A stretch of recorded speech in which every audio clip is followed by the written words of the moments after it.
Hati-hati Ibu. Kalau ada perkembangan air naik, sampaikan ke Bu Lurah. Himbauan untuk tetap waspada ini terus dilakukan petugas.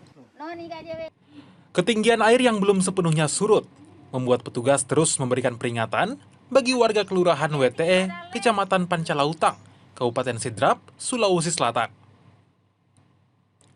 Banjir di daerah ini memang kerap terjadi, bahkan jadi tamu tahunan.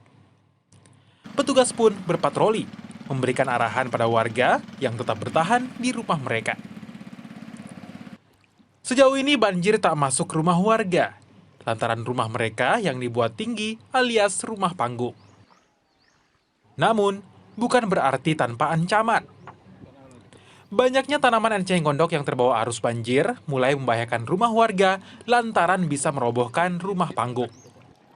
Enceng gondok kalau datang angin kencang itu Pak biasa datang biasa di kalau rumah kalau tidak ada bambu, tidak dipalang dengan bambu biasa langsung menerobos ke rumah.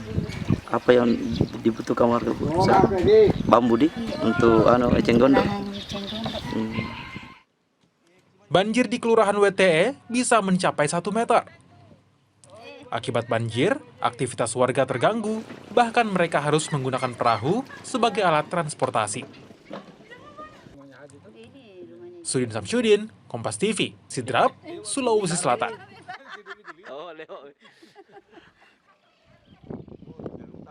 Sana kita.